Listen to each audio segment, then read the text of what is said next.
ബംഗാൾ കത്തുകയാണെങ്കിൽ ഡൽഹിയും കത്തുമെന്ന് നരേന്ദ്രമോദിയോട് മമതാ ബാനർജി. കൽക്കട്ട ബംഗാൾ പ്രക്ഷുബ്ധമായ രംഗങ്ങൾക്കാണ് സാക്ഷ്യം വഹിക്കുന്നത്.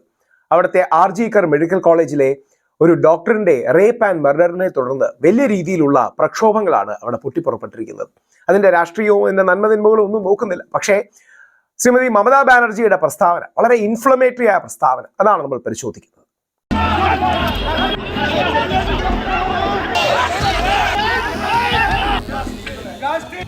গুলি নয়, ডেড বডি নয়, লাশ নয়, ক্ষমতা তোমাদের হাতে। কেন করছো না ফাঁসির জন্য? যে এইসব ধর্ষণ করলে ফাঁসি হবে, কেন এই আইনটা করছো না?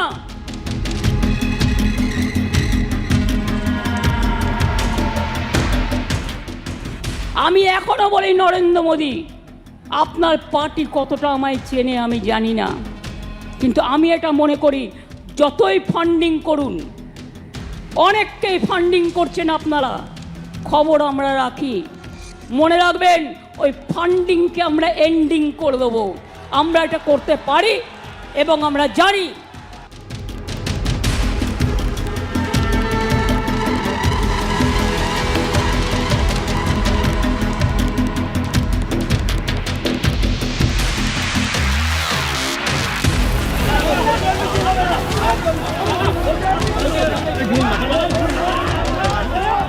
মোদি বাবু, আপনার পার্টিকে দিয়ে আগুন লাগাচ্ছেন। মনে রাখবেন, বাংলায় যদি আগুন লাগান, আসামও থেমে থাকবে না, নর্থ ইস্টও থেমে থাকবে না, উত্তরপ্রদেশও থেমে থাকবে না, বিহারও থেমে থাকবে না, ঝাড়খণ্ডও থেমে থাকবে না, উড়িষ্যাও থেমে থাকবে না, আর দিল্লিও থেমে থাকবে না। আপনার চেয়ারটা আমরা টলমলো করে দেবো।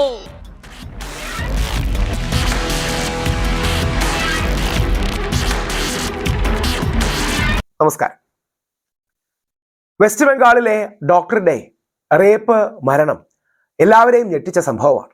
അതിശക്തമായി അപലപിക്കപ്പെടേണ്ട, അന്വേഷണത്തിലൂടെ കുറ്റവാളികളെ പിടിക്കേണ്ട സംഭവം തന്നെയാണ്. അതിന്റെ പേരിൽ അങ്ങോട്ടും ഇങ്ങോട്ടും രാഷ്ട്രീയമാണ് പലപ്പോഴും അവിടെ നടക്കുന്നത്.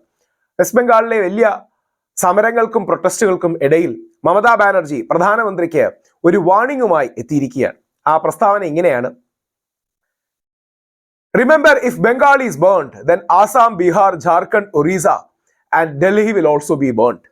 ബംഗാൾ കത്തിക്കുകയാണെങ്കിൽ, അല്ലെങ്കിൽ നിങ്ങൾ ബംഗാളിനെ കത്തിക്കുകയാണെങ്കിൽ ഡൽഹിയും കത്തും എന്നാണ് അവർ ആ വാക്കുകളിലൂടെ വ്യക്തമാക്കാൻ ആഗ്രഹിക്കുന്നത്. വളരെ പ്രകോപനപരമായ ഒരു പ്രസ്താവനയാണ്. നമുക്ക് ഒരു പ്രശ്നത്തിൽ തീ ഉണ്ടാകുമ്പോൾ അതിൽ കൂടുതൽ തീ പടർത്തുകയല്ല ആരും ചെയ്യേണ്ടത്. ശരിയാണ്, മമതാ ബാനർജി ഗവൺമെന്റ് എന്നും ഡിഫൻസിലാണ്.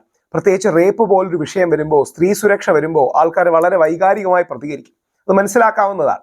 പക്ഷെ ഭരണാധികാരികൾ അതുകൂടി മനസ്സിലാക്കി തണുപ്പിക്കുന്ന ആറ്റിറ്റ്യൂഡ്, പാസിഫൈ ചെയ്യുന്ന ആറ്റിറ്റ്യൂഡാണ് എടുക്കേണ്ടത്. തീ ഉണ്ടാകുമ്പോൾ തീക്ക് കൗണ്ടർ തീയല്ല, അല്ലെങ്കിൽ തീക്ക് തീ കൊണ്ടല്ല നമ്മൾ മറുപടി പറയേണ്ടത്. തീക്ക് മഴ കൊണ്ടാണ്, തീക്ക് വെള്ളം കൊണ്ടാണ് നമ്മൾ മറുപടി പറയേണ്ടത്. Fire can never be an answer to fire, water is the answer to fire എന്ന് പറയാറ്. ആ വാട്ടർ അല്ലെങ്കിൽ വെള്ളം അല്ലെങ്കിൽ തണുപ്പിക്കൽ പ്രധാനമായിട്ട് രാജ്യത്ത് നിന്ന്, ലോകത്ത് നിന്ന് ആവശ്യമാണ്. അവിടെ പലപ്പോഴും ഒരുപക്ഷെ വെസ്റ്റ് ബംഗാളിലെ ആ റേപ്പിന് ശേഷം ഇന്ത്യയിൽ പല ഭാഗങ്ങളിലും ഡസൻ കണക്കിന് റേപ്പ് നടന്നു. മഹാരാഷ്ട്രയിൽ ഒരു ദളിത് പെൺകുട്ടിയുടെ റേപ്പ് നടന്നു. ഇങ്ങനെ പല സംഭവങ്ങളിലും റേപ്പ് നടന്നു. ഇവിടെയാണ് റേപ്പിനെ രാഷ്ട്രീയ ആയുധമായി ഉപയോഗിക്കുന്നതിൻ്റെ ഒരു പ്രശ്നം വരുന്നത്. ഓരോ ബലാത്സംഗവും ഈ രാജ്യത്തെ ബലാത്സംഗം ചെയ്യുന്നത് പോലെയാണ്, ഭാരതമാതാവിനെ ആക്രമിക്കുന്നത് പോലെയാണ്, യാതൊരു സംശയവുമില്ല. പക്ഷേ ആ വിഷയത്തെ രാഷ്ട്രീയപരമായി ദുരുപയോഗം ചെയ്ത് മമതാ ബാനർജിയോ അല്ലെങ്കിൽ കേരളത്തിൽ ശ്രീ പിണറായി വിജയനെയോ അല്ലെങ്കിൽ ഹത്രാസിലെ പെൺകുട്ടിയോ ഒക്കെ ഒരു നറേറ്റീവും ക്യാമ്പയിനും ബിൽഡ് ചെയ്യാനാണ് പലരും നോക്കുന്നത്.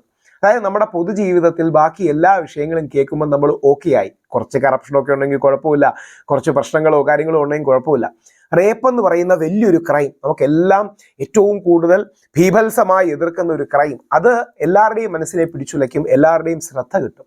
അപ്പോൾ റേപ്പ് നടന്നു എന്ന കാര്യത്തെ, എന്ന വസ്തുതയെ മുൻനിർത്തി അതിൻ്റെ മേളിൽ ഒരു പൊളിറ്റിക്കൽ ക്യാമ്പയിൻ, അത് സ്ത്രീ സുരക്ഷയെക്കുറിച്ചാകാം, സാമൂഹിക ക്രമത്തെക്കുറിച്ചാകാം, ഉണ്ടാക്കുന്നത് രാഷ്ട്രീയ പാർട്ടികളെല്ലാം ചെയ്യുന്നതാണ്. അങ്ങനെയാണ് ഹത്രാസിൽ ഒരു ദളിത് പെൺകുട്ടി റേപ്പ് ചെയ്ത് കൊല്ലപ്പെട്ടപ്പോൾ അവിടേക്ക് പ്രതിപക്ഷ നേതാക്കളെല്ലാം പോയി. BJP-ക്കാർ അതിശക്തമായി പ്രതികരിക്കുകയും നമ്മുടെ നാട്ടിൽ നിന്ന് സിദ്ദിഖ് കാപ്പനടക്കമുള്ളവരെ 1.5 വർഷം ജയിലിൽ ഈ ന്യൂസ് കവർ ചെയ്യാൻ പോയതിനാണ് പലപ്പോഴും വിട്ടത്. രാജ്യദ്രോഹിയായി മുദ്രകുത്തി, ആന്റി നാഷണലായിട്ട് മുദ്രകുത്തി. നേരെ തിരിച്ച് കേരളത്തിൽ ചില റേപ്പ് അലിഗേഷൻസ് ഹേമ കമ്മിറ്റി അടക്കം വരുമ്പോൾ അവർ പറയും, ഇതെല്ലാം സ്ത്രീകൾക്ക് വേണ്ടിയാണ് ഞങ്ങൾ പോരാടുന്നത്, സ്ത്രീ വിരുദ്ധമാണ് നിങ്ങൾ ഇതിനെ അവർ പറയുന്ന നിലപാടിൽ സപ്പോർട്ട് ചെയ്തില്ലെങ്കിൽ. അല്ലെങ്കിൽ ഇപ്പോൾ വെസ്റ്റ് ബംഗാളിൽ സംഭവിക്കുന്നത്, ആ പെൺകുട്ടിയുടെ ദൗർഭാഗ്യകരമായ റേപ്പ് മരണത്തിന് ശേഷം അതിൻ്റെ പ്രോസസ്സ് നടക്കുകയാണ്, കാര്യങ്ങൾ അന്വേഷിക്കുകയാണ്. അതിനെക്കുറിച്ച് നിറം പിടിപ്പിച്ച കഥകൾ ഉണ്ടാക്കി സാമൂഹിക മാധ്യമങ്ങളിലൂടെയും മുഖ്യധാരാ മാധ്യമങ്ങളിലൂടെയും പരത്തി മമതാ ബാനർജിക്കെതിരെ ഒരു പൊളിറ്റിക്കൽ ക്യാമ്പയിനാക്കി മാറ്റുകയാണ്. അപ്പോൾ അങ്ങനത്തെ പ്രശ്നങ്ങളുണ്ട്. നമ്മുടെ നാട്ടിൽ അങ്ങനെ റേപ്പ് അടക്കമുള്ള കാര്യങ്ങളെ, സ്ത്രീ സുരക്ഷയെ രാഷ്ട്രീയ ആയുധമാക്കി മാറ്റുന്ന ഒരു ടെൻഡൻസി മാറും. ഇവിടെ മമതാ ബാനർജി അതിന് മറുപടിയായി, അതും തിരിച്ച് പ്രശ്നമാണ്, കുറെ കൂടെ തണുപ്പിക്കുന്ന ആറ്റിറ്റ്യൂഡാണ് വേണ്ടത്. മമതാ ബാനർജി തിരിച്ച് ശ്രീ നരേന്ദ്രമോദിയോട് ബംഗാൾ നിങ്ങൾ കത്തിക്കുകയാണെങ്കിൽ, അല്ലെങ്കിൽ BJP ആണ് ഇവിടെ മമതാ ബാനർജി ഗവൺമെന്റിനെതിരെ ഒരു പ്രൊട്ടസ്റ്റ് സ്പിയർ ഹെഡ് ചെയ്യുന്നത്, അല്ലെങ്കിൽ ആ മൊമെന്റം അവരാണ് നോക്കുന്നത്. അപ്പം മമതാ ബാനർജി പറയുന്നത്, ബംഗാൾ നിങ്ങൾ കത്തിക്കുകയാണെങ്കിൽ ഡൽഹി ഞങ്ങൾ തിരിച്ച് കത്തിക്കും എന്ന് തന്നെയാണ് ആ വാക്കുകളിൽ ഒളിഞ്ഞിരിക്കുന്നത്. പറഞ്ഞിരിക്കുന്നത് ബംഗാൾ കത്തുകയാണെങ്കിൽ ഡൽഹിയും കത്തുമെന്നാണ്. അപ്പോൾ ഈ രാഷ്ട്രീയ ആയുധമായി സ്ത്രീകളെയും സ്ത്രീ ശരീരത്തെയും റേപ്പിനെയും യൂസ് ചെയ്യുന്നത് ഒരു സ്ത്രീപക്ഷത്തിന് വേണ്ടിയല്ല, ഒരു സ്ത്രീ സുരക്ഷയ്ക്ക് വേണ്ടിയല്ല, അതൊരു ക്യാമ്പയിൻ ഉണ്ടാക്കാൻ വേണ്ടിയാണെന്ന തിരിച്ചറിവുണ്ടാകും. അങ്ങനെയല്ല വേണ്ടത്.